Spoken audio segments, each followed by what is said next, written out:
Bom dia, queridos ouvintes, amigos da Rádio Mundial, Rádio Vibe Mundial, FM 95,7, FM São Paulo, Brasil. Bom dia a todos nesta sexta-feira, dia 18 de outubro de 2019.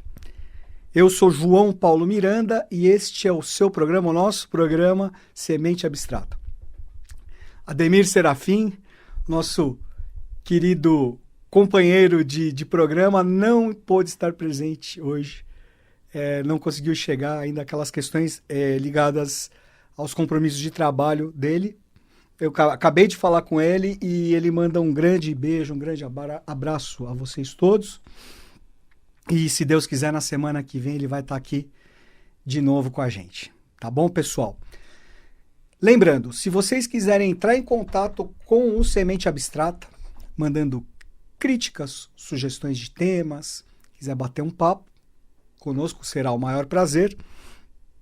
Faça-o através do e-mail sementeabstrata@gmail.com. Se vocês quiserem conhecer um pouco mais do nosso trabalho, entre em contato conosco pelo Instagram @sementeabstrata, pelo Facebook, facebook.com/sementeabstrata, e também no YouTube, youtube.com/sementeabstrata. No YouTube você, por favor, faça a sua inscrição na nossa página, clique no sininho, e ali você vai ter contato com diversos vídeos com os nossos programas, com as dezenas de programas do Semente Abstrata e também do antigo Núcleo 137. Tem um material lá bem legal, que nós fizemos com muito carinho e temos muito orgulho desse trabalho que nós procuramos fazer e fazemos até o momento, procurando dar o nosso melhor, né? Tanto Ademir e eu no Semente Abstrata, como ainda na época do nosso antigo e saudoso Núcleo 137. Tá bom, pessoal? Mas vamos lá. Eu, pensando no tema que eu gostaria de bater um papinho rápido aqui com vocês hoje, nesses pouco mais de 20 minutos que nós temos, eu decidi falar um pouco de um tema que é muito recorrente quando se fala em hermetismo, né? Como quando se fala em teosofia, e ao mesmo tempo é um tema que é muito estigmatizado, né? É tido como um mito, simplesmente um mito, e muito ligado à mística, né? Que se trata do quê? Se trata da famosa Atlântida, o país de Mu. O que seria a Atlântida? Normalmente se costuma atribuir a Atlântida a um antigo continente que teria existido, né? E que hoje estaria submerso no fundo do mar. Se dizem coisas fabulosas sobre a Atlântida. Se diz que teria existido um grande avanço tecnológico, né? Que a Atlântida seria um lugar onde a tecnologia teria se desenvolvido muito, seriam formidáveis, né? O desenvolvimento tecnológico e, vamos dizer assim, arquitetônico, né? E de coisas fabulosas, né? Que os construções e templos e coisas maravilhosas que os atlantes teriam construído. E isso faz sentido? Faz sentido. Vamos dizer que é uma parte, mas é uma parte bastante pequena. E é justamente essa parte que é a parte mais vulgarizada, isso falando a palavra vulgar no melhor dos sentidos, né? Mas é a parte mais vulgarizada e estigmatizada também. Porque, na verdade, pessoal, não se pode nem falar de Atlântida, né? Como um lugar, como um continente, mas a Atlântida, na verdade, se tratava de todo o planeta Terra. Na verdade, o que se fala de Atlântida é um ciclo evolutivo, que nós chamamos do quarto ciclo evolutivo, da quarta raça-mãe, chamada Atlante. que é imediatamente anterior à atual. Atualmente nós estamos, segundo a antropogênese da teosofia, segundo nos ensina a sabedoria iniciática das idades, como se sabe, o número que rege a evolução é o 7, né? Então, no âmbito da antropogênese, que é a origem, que trata da origem do ser humano, da origem, desenvolvimento e evolução do ser humano, do gênero humano, do reino hominal, a evolução humana ela é dividida em 7 grandes fases, que nós chamamos de raças-mães, né?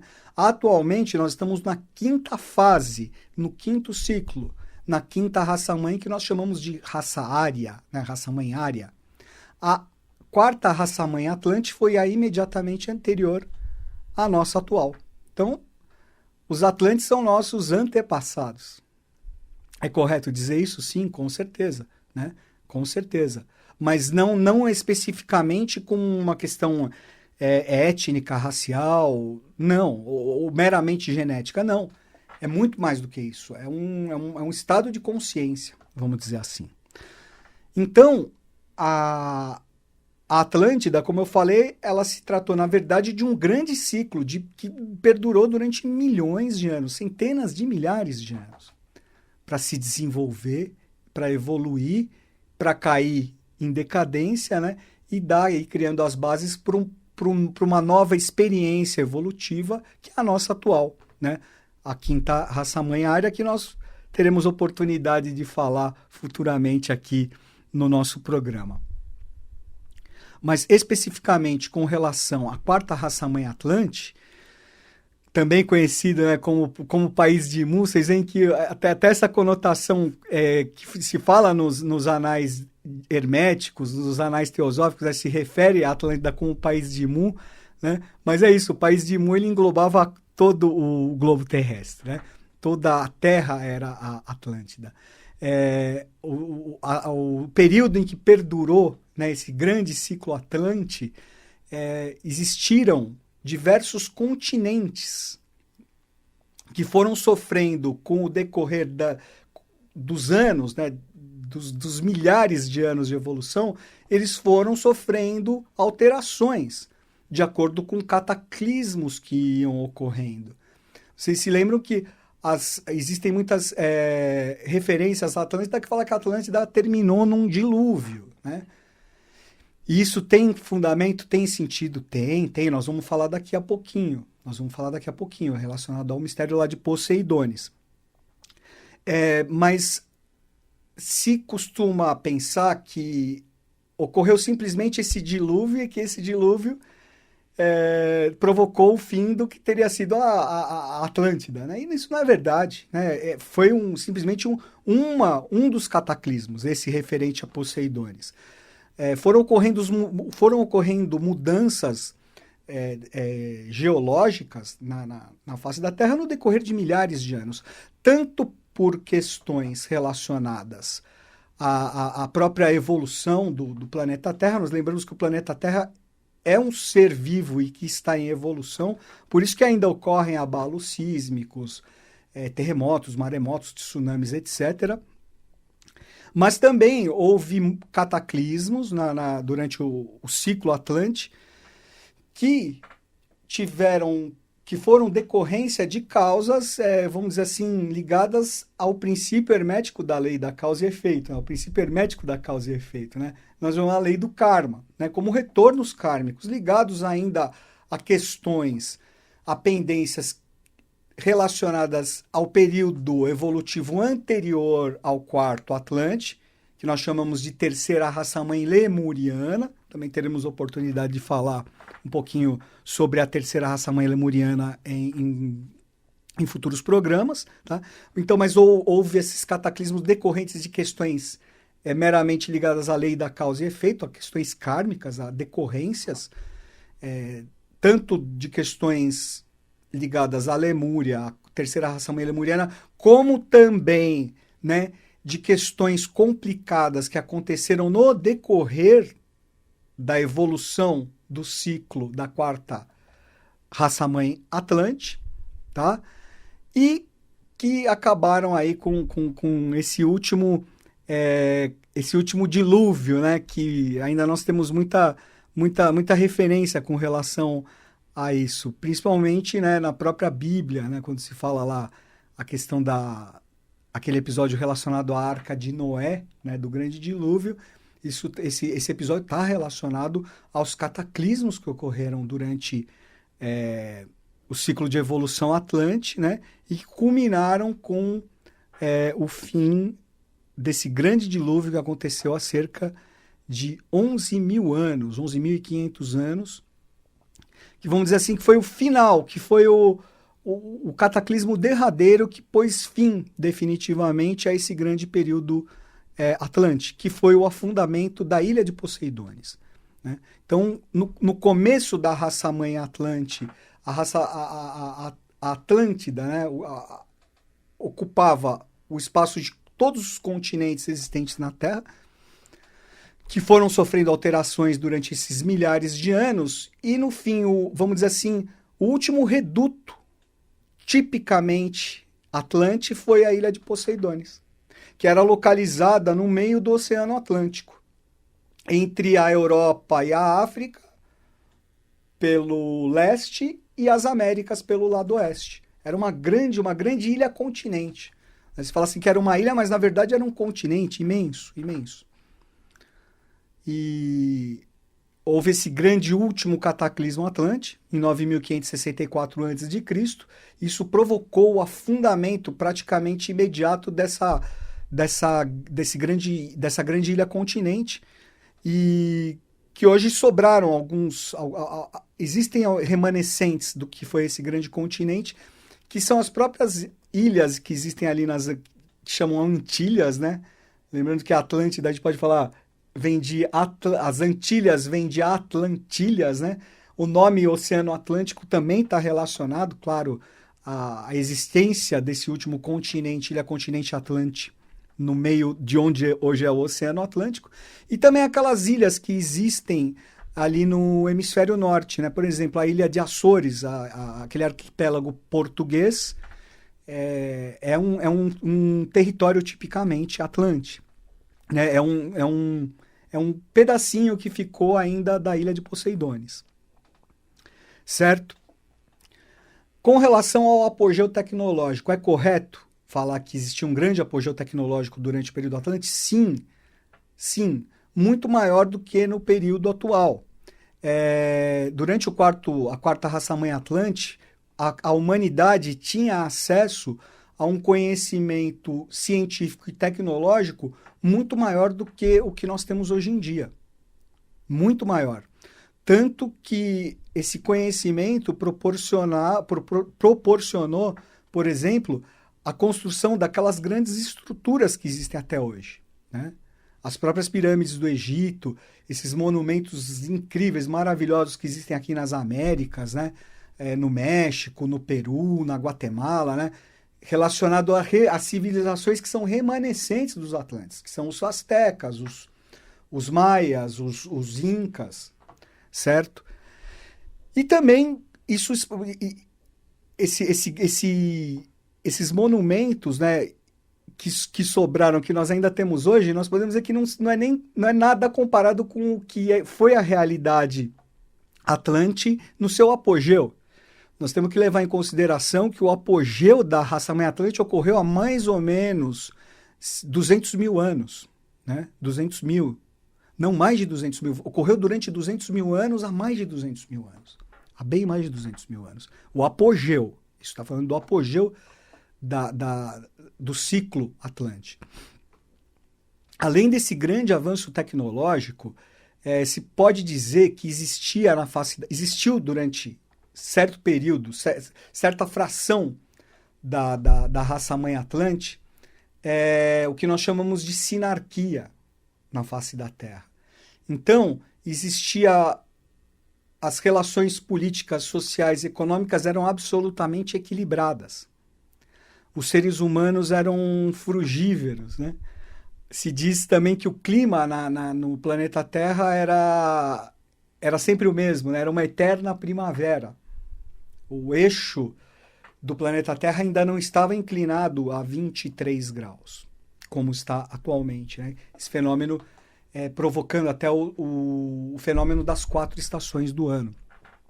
Então, na Atlântida, durante esse primeiro, vamos dizer, a primeira fase, né? A primeira fase do ciclo Atlântico se viveu esse período de sinarquia, né? Esse período de equilíbrio muito grande. A estrutura política e social da Atlântida era baseada na sinarquia, e a sinarquia ela é baseada em números, né?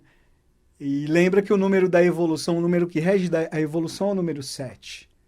Então, nós podemos dizer que a estrutura básica eram 7 cantões. 7 fala cidades-estados, mas na verdade 7 cantões, né? Pode-se também falar 7 continentes. Cada um deles governado por um rei divino, né? Por um rei divino. Um rei chamado... Existe referência na história, os reis de Edom, né? Os reis de Edom eram os antigos reis atlantes. Existiam 7 cidades, 7 cantões. Em cada um desses cantões existiam 3 templos, sendo um templo principal, regido por Mercúrio, e 2 templos como colunas, 2 templos menores, situados ao lado desse templo principal, que era um solar e um lunar. Então, vocês veem aí também um princípio de equilíbrio, né? Mercúrio representa o equilíbrio, né? E estando presente ali tanto o princípio masculino, o Sol, e o feminino, a Lua. Mas existiam, então, esses 3 templos em cada um desses 7 cantões atlantes, e eles circundavam o que nós chamamos da 8ª cidade. Essa 8ª cidade, também chamada da Cidade das Portas de Ouro, né? Existe também referência a Cidade dos Telhados Resplandecentes, que era a 8ª cidade. Essa 8ª cidade representava a síntese das outras 7 ou dos outros 7 cantões, e era governado por uma tríade, nós vamos dizer, uma tríade divina, e representava o poder espiritual. Então, enquanto as 7 cidades, cantões, os reis de Edom representavam o poder temporal, a 8ª cidade representava o poder espiritual. Emanava diretamente na face da terra o poder espiritual para as outras 7 cidades. Infelizmente, como nada do que é bom acaba durando para a eternidade, o ser humano, embora tivesse acesso, né, a essa grande tecnologia, né, e tivesse recebesse os efluxos, né, do governo espiritual do mundo na própria face da Terra, isso parece esdrúxulo, né? Isso parece estranho, mas é uma realidade para nós hermetistas, teósofos, eubiotas, né? Essa questão da 4ª raça-mãe Atlântica é uma realidade, tanto quanto a nossa realidade atual. Isso nós podemos dizer que faz parte da história oculta do mundo, a história oculta do gênero humano, a história oculta da humanidade, né? Infelizmente, absolutamente desconhecida por nós, pela maior parte de nós, mas eu acredito que isso está mudando e vai mudar cada vez mais, certo? Mas é certo que, como eu falei, tudo que é bom acaba não sendo eterno. O ser humano, embora tivesse obtido o privilégio de viver nesse contexto absolutamente equilibrado, era uma sinarquia, né? Nós devemos também, uma coisa para não esquecer, ver a configuração sinárquica da Atlântida. Ela está relacionada aos 22 mistérios maiores do tarô, né? São 7 templos três templos localizados em 7 cantões ou 7 estados, 7 cidades-estados. 7 multiplicado por 3, nós temos o 21. Mais a 8ª cidade que representava o poder espiritual, e a síntese de todas as outras, nós temos o quê? 21 mais 1, 22. Então nós tínhamos na face da Terra os próprios mistérios maiores, relacionados aos 22 arcanos maiores do tarô. Mas enfim, esse processo, infelizmente, entrou em decadência. O ser humano não soube trabalhar com consciência, com essa grande tecnologia, com esse grande poder de manipulação das forças ocultas da natureza a que nós tínhamos acesso naquele período. Isso acabou se tornando, o ser humano acabou não se, apesar de ter esse grande potencial e ter acesso a esse desenvolvimento tecnológico, a ciência, no aspecto puramente de valor, de construção interior do ser humano, de busca de espiritualidade, isso acabou se perdendo com o passar dos anos. Isso acabou tornando o ser humano muito materialista naquele período. Dizem que não é muito diferente de hoje em dia, né? Mas tudo bem. Isso é papo para um outro programa. Mas isso acabou causando o quê? Um grande egoísmo, e isso acabou gerando guerras. Guerras terríveis. Terríveis. Vocês imaginam o ser humano guerreando um com o outro e querendo, né, subjugar e manipular, né? E querendo, inclusive, se tornar senhor, né, do poder espiritual, que era representado pela tríade governativa, pelo governo espiritual do mundo, que naquele momento se encontrava presente, se encontrava na face da Terra. Então essas batalhas terríveis que ocorreram, né, também contribuíram para que a lei da causa e efeito fosse acionada, vamos dizer assim, e isso também foi questões que levaram aos grandes cataclismos, que levaram gradualmente ao fim dos grandes continentes e das grandes civilizações atlantes, né? Tendo ficado aí, por último, a nossa ilha, estado de Poseidones, que eu me referi agora há pouco, e que existe referência, vamos dizer assim, na história.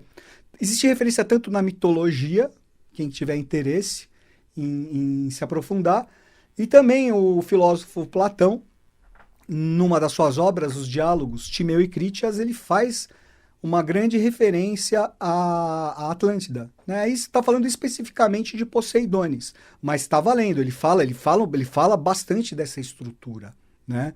E esse mistério foi trazido por Solon, o grande reformador grego, cujo avô tinha sido iniciado pelos sacerdotes egípcios, né? E lá ele tinha tido contato com esse lado oculto, né, com essa história oculta da humanidade, e aí ele levou para a Grécia, né? Então, não é que o Platão tirou isso da cabeça dele, não. Acho que também um pouco, né, do mundo das ideias, ele, como era um grande ser, existia uma grande conexão, talvez também tenha um pouco disso, né? Mas, na verdade, quem trouxe esse conhecimento a Platão foi o grande Solon. Pessoal, só para terminar, é importante falar que a quarta raça-mãe Atlante, ela é dividida em 4 ciclos menores, em 7, perdão. Em 7, lembra que a evolução é sétupla. Então, existem 7 que nós chamamos subciclos atlantes, tá? 7 subciclos. O primeiro deles é chamado de Ramoal, o segundo Tlavatlis, o terceiro Tolteca. Podemos dizer que nesse período foi quando ocorreu a sinarquia, né? Foi quando, vamos dizer, o apogeu da Atlântida enquanto civilização.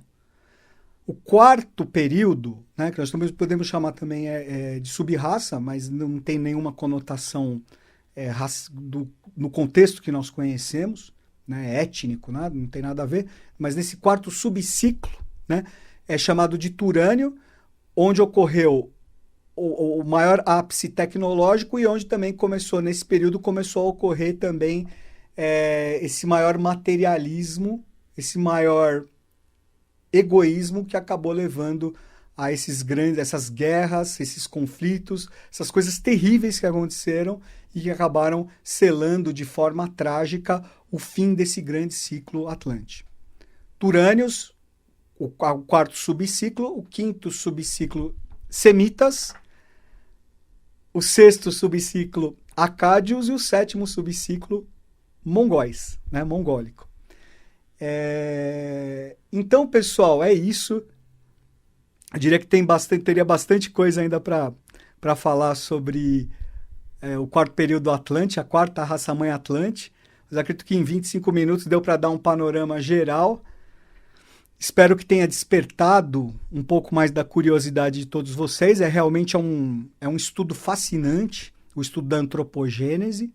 Vocês podem buscar na Doutrina Secreta de Helena Petrovna Blavatsky, se eu não me engano é no tomo 3, volume 3, né? E também nas escolas de iniciação, como é a própria Sociedade Brasileira de Eubiose.